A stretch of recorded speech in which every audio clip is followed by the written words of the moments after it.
Alright guys, we're back with another Goddess of Victory Nikke video.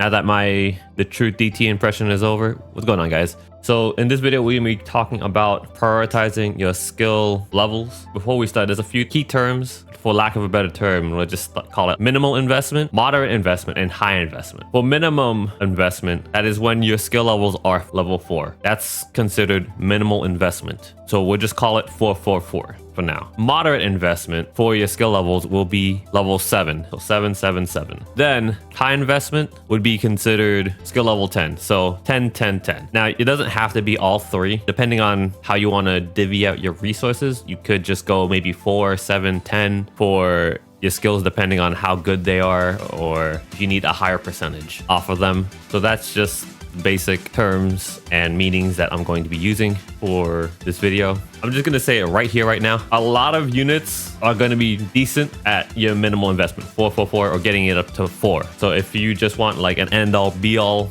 there you go. Now, before you step away from 444, the skill investment, let's talk about how much manuals you have to invest. They're broken down into skills and they're broken down into burst manuals. Skill manuals are of course your skill 1, skill 2, and your burst manuals are your burst. Now I'm going to be showing up a little graphic. Through this table, you're going to see how many manuals you have to invest to get to a particular skill level. What I spoke earlier about minimal, medium investment, and high investment, I'm getting my terms already. I forgot what medium was, but we'll just call it medium investment. So minimal, medium, and high investment, 4, 7, and 10. 4 is a good stopping point because you only need 44 skill manuals for that one particular skill. So if you want to level up both skills, it's going to cost you 88 manuals. That's just the blue manuals or the skill 1 manuals. So skill 1, skill 2, skill 3 manuals, I'm just going to call it blue for 1, purple for 2, and yellow for 3. And for the code manuals, those are the elemental manuals. I call them element manuals. That's the manuals you get from the arena shop. When you see level 4, it's only 44 blue manuals, which is easy to get. All you have to do is do sim room, or you could just go to your event shop and then just claim a good amount of blue manuals. I'll have another graphic showing up. That's pretty low investment, very minimal investment. When you first start off, skill manuals are going to be difficult to obtain, but as you progress further, and if you've been watching my beginner guide videos, you probably have a good stockpile of blue manuals, so that's good. Now after level 4, so at level 5, you're going to need 60 purple skill manuals. At level 6, you are going to need 90 more purple skill manuals, and at level 7 you are going to need 120 purple skill manuals, grand totaling 270 purple skill manuals to get from level 4 to 7. That's not including the blue manuals you need as well. So you need from level 4 to 5, you're going to need 42 blue manuals, and at level 6 you're going to need 126, and at level 7 you're going to need 168 blue manuals, and that is a total 380 blue manuals and 270 purple manuals. But once you get past level 4, you're going to need to start getting your code manuals or your element manuals. So that is 10 at level 5. At level 6, you're going to need 15, and at level 7 you're going to need 30, a total of 55. For burst manuals, the values are the same. Besides the code manual, you're going to need twice as much code manuals or element manuals than you do the regular manuals, so you want to keep that in mind. And then I'm going to flash up how many manuals you get per day for your sim room and for the event shop. So like I've told you guys before, it's very important to make sure you do sim room at the highest level you can every day. I know it's tedious because there's some stages that you can't skip, but you just have to click the stages that you can skip for quick battle, and then you're just good to go. All you have to do is just clear the highest stage, so you can have a stockpile of those manuals. And you have burst weekends, so they give you double amount, and overclock simulation room whenever it comes back. Now you're probably asking yourself, I have all these skills, what skills do I invest in? There's so many characters and so little resources that you have to be wise in who you want to invest in. A good rule of thumb for this game is you want to make sure your buffs are party wide and easy to activate. There are some cases where your DPSs will have self buffs, and for that, you want to make sure that the self buffs are worth it. You can check the percentages on Nikke.gg, and it could show you from level 1 to level 10, minus the actual manuals you have to invest in. When I'm talking about skills that are easy to activate, let's just bring up Modernia as an example. We'll talk about her skill 2, her giant leap skill. The second bullet point here, affects self activates when normal attacks hit 200 times during the increased hit rate status. 200 times does sound like a lot. We have to think in terms of the unit on what weapon type they are. Modernia is a machine gun unit, and her burst gives her unlimited ammo for 15 seconds, with her having an AoE effect. Getting 200 normal hits is child's play at that point. That's an example of easy to activate, but that's usually a good rule of thumb. Another thing that you do want to consider as well is something that I've learned playing this game, and I'm guessing that a majority of gacha games do this, is that offense is better than defense. It happens in campaign stages or hard mode stages that are really difficult. If you're able to kill the enemy as fast as possible or as soon as they show up, they cannot do damage to you. In this game, offense will be better than defense. So your Red Hoods and Modernias, or the main DPSs, you want to make sure you invest in their skills so they're able to clear out the enemies or the mobs before you get to the actual boss. Or if it's a boss stage that spawns multiple enemies, you want to be able to make sure your characters are able to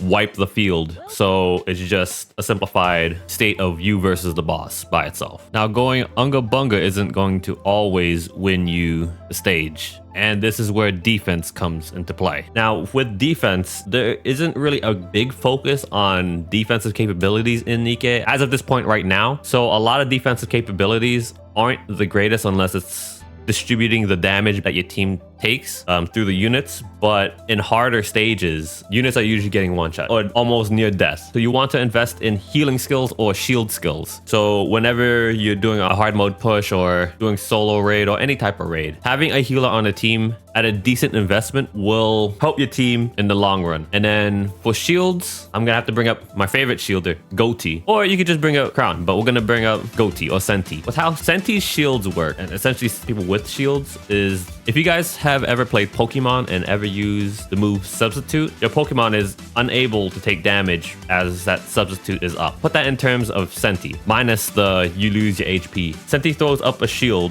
that will take damage for your characters. It doesn't matter how hard the enemy hits you. It could extend the HP of the shield, but it will not go into your unit's HP pool. Meaning that if it's against a one-hit KO move, it will protect your units from that one-hit KO move. Investing in Senti's skill that allows you to reduce the cooldown just so you can have the shields up at all times, or any units that provide shields like that, is a very worthwhile investment. Because if your DPS gets wiped out, okay, now you're not clearing the stage. But if the uptime of your shield is majority of the fight, then you're surviving one-hit KO moves all the time. So shield units are pretty worthwhile investment in terms of defense. And for healing, if your character is low on HP, if they just survived and then you're able to get them back to full HP to take another near-death hit, you're able to have another chance to just wipe the enemy out. That's the quote-unquote defense that Nikke has. And then now we're going to get into specific character with specific niches. The best example would be Snow White. So with Snow White, you just nuke the hell out of the enemy with her 7 Doors burst skill. Now, if you do go onto Nikke guide websites, whenever they talk about Snow White, they always have a range for her skills, particularly skill 2, 7 Dwarves, 5 and 6. I've seen websites saying you just need her at level 7, and at level 7 she has a 22.83% crit rate chance. Now that's pretty good, but when I looked up the crit rate percentage that each Nikke has, they all have a 15% crit rate chance. We're not talking about crit rate damage, we're talking about crit rate chance. So baseline, all Nikkes have a 15% crit rate. I've been looking online and I can't find anything that says how crit works. What I mean by that is that, does it add upon itself or is it a separate instance of a crit chance? But to simplify it, we'll just talk about adding on top of each other. It probably is 2 separate chances, but I couldn't find anything about that. We're going to go with adding the crit rate on top of each other. So at level 7, she has a 22.83% crit chance. And then if we add that by a 15% crit chance, now you have a 37.83% crit chance during her full burst time. And during her full burst time, she's using her nuke, her 7 Dwarves. That's a decent amount of percentage, and 7 Dwarves does a lot of damage. If you're able to crit, it will nuke the hell out of the HP bar. But why stop at level 7? Because at level 10, instead of it being 22.83% chance, now you have a 26 0.1% chance of critting. So if we add that together, now you have a 41.1% crit chance for Snow White's burst. Now, I don't know about you guys, but I would rather invest into Snow White to make sure that she's getting her crit more often than not. I'd rather take a 41% chance than a 37% chance. If Snow White isn't critting with her burst, she's not doing enough damage. But that's in the case that if you do have Snow White as one of your DPSs. Even though it is a steeper investment to go high investment in her skills, especially on that skill 2, I would highly recommend you guys do, because I would rather be critting than not critting on her burst. And that's before you add in overload gears with crit rate rolls on them. But that topic will be for another video. You want to invest skill levels in your DPSs and your healers or your shielders. TLDR version of what this video is trying to say. There are ways you can reset your skill level if you want to take away the investment of the unit, but those are reset skill manuals, and I don't understand why Shift Up allows us to have skill manual resets but only allow them at certain periods of time. We should just be able to reset skills at any point if we have the item. I don't understand why they don't do that, but that is one thing you have to keep in mind when you're investing in these skills. How I invest resources into my units is that if I'm using them on a regular or on a team in the future. So I would invest all the way with Snow White. You don't have to, but I am, because she's going to be part of another team comp that I will be using in the future. And that is a way to future-proof them as much as possible until they eventually get power creep. But how power creep is going in Nikke, it doesn't look too crazy. That is it for this supplement guide video. Thank you all for being here. If you guys haven't done so already, comment, like, subscribe. Would appreciate all of that. Thank you guys for watching. I will see you guys again in the next video. But until then, bye bye bye bye bye bye bye bye bye.